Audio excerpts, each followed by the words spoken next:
Assalamualaikum warahmatullahi wabarakatuh.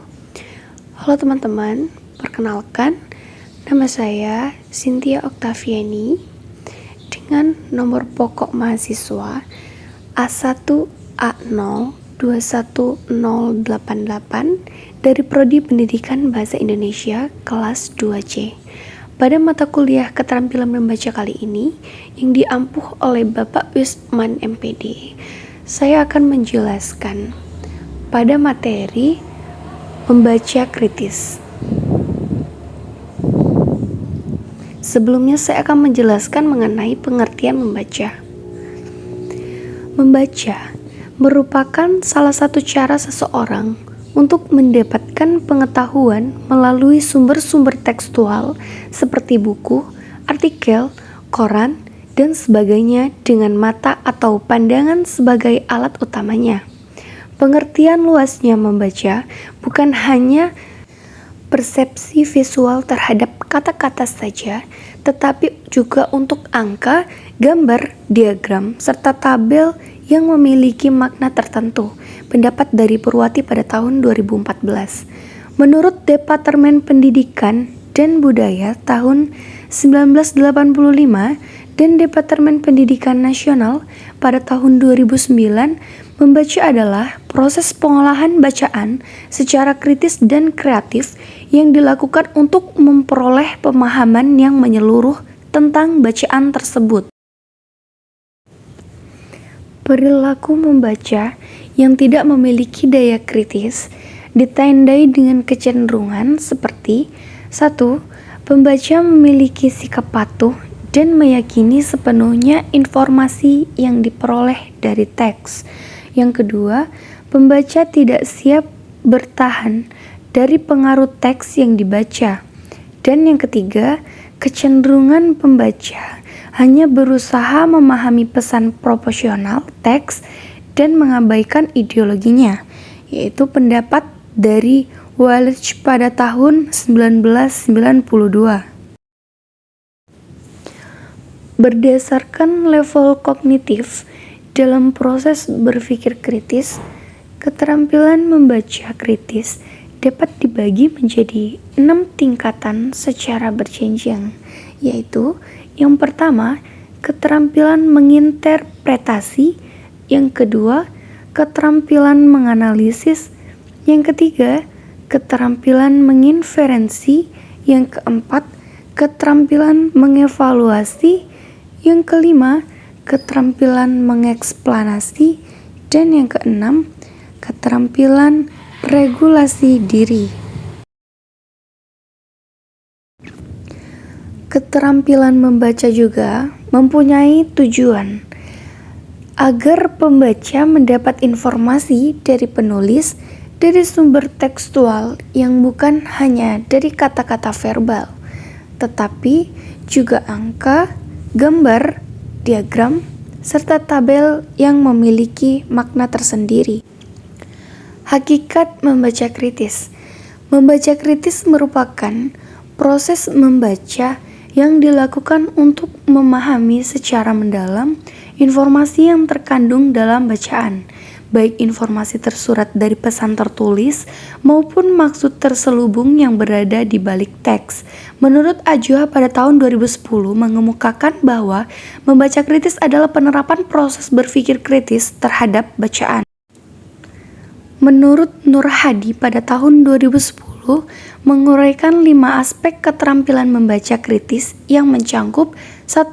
Menginterpretasi, 2. Menganalisis, 3. Mengorganisasi, 4. Menilai, dan yang terakhir kelima yaitu menerapkan. Keterampilan membaca kritis itu mencangkup kemampuan seperti 1. Memfokuskan, 2. Mengumpulkan informasi, ketiga mengingat, keempat mengorganisasi, kelima menganalisis, keenam menggeneralisasi, yang ketujuh mengintegrasikan, dan yang kedelapan mengevaluasi. Aktivitas membaca kritis melibatkan proses kognitif tingkat tinggi. Pembaca dituntut menerapkan proses berpikir analitik sintetik, dan evaluatif. Membaca kritis adalah tingkatan keterampilan membaca yang bertujuan memahami teks secara mendalam dengan mengaplikasikan proses berpikir kritis, melibatkan kemampuan analisis dan evaluasi untuk memahami makna secara menyeluruh, baik yang tersurat maupun yang tersirat, berkaitan dengan proses kognitif yang dilibatkan dalam aktivitas membaca. Keterampilan membaca kritis, berpikir kritis merupakan kompetensi inti dalam membaca kritis.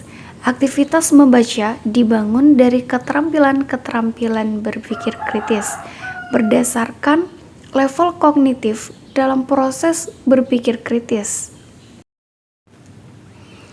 Langkah-langkah membaca kritis. Yang pertama, melakukan survei pada isi buku. Langkah awal yang harus dilakukan ialah dengan membaca terlebih dahulu bahan bacaan secara sepintas pada bagian-bagian tertentu saja. Tujuannya ialah untuk mendapatkan gambaran umum bacaan tersebut. Bagian-bagian yang perlu diperhatikan dalam membaca kritis diantaranya paragraf awal, paragraf akhir, dan juga beberapa paragraf di tengah. Bagian daftar isi, gambar-gambar, tabel dan grafik yang memiliki gambaran umum mengenai bacaan tersebut, soal-soal yang mungkin terdapat dalam bacaan tersebut. 2. Membuat pertanyaan. Pertanyaan-pertanyaan ini biasanya akan muncul ketika kita melakukan survei. Jika tidak terdapat pertanyaan, usahakan untuk mencari apa yang kita tidak mengerti. Minimal ada sebuah kata yang asing yang kita tidak tahu artinya, dan beri tanda menggunakan stabilo atau alat lainnya pada kata atau kalimat yang kita tidak mengerti tersebut. Ketiga, membaca. Membaca merupakan langkah dominan di dalam langkah-langkah membaca kritis ini. Membaca di sini sebagai metode untuk mencari jawaban dari pertanyaan-pertanyaan yang muncul dalam proses survei bacaan. Bacalah dengan teliti dan juga seksama pada tiap paragraf. Baca juga bagian demi bagian untuk menangkap kesimpulan dari setiap bagian bacaan. Usahakan jangan pindah bagian terlebih dahulu jika kita belum mengerti dan memahami bagian tersebut. Yang keempat adalah evaluasi. Evaluasi merupakan langkah di mana terdapat pertanyaan yang muncul. Apakah kita sudah menguasai bahan? Yakinkanlah bahwa kita sudah dapat memahami bahan bacaan tersebut, atau belum.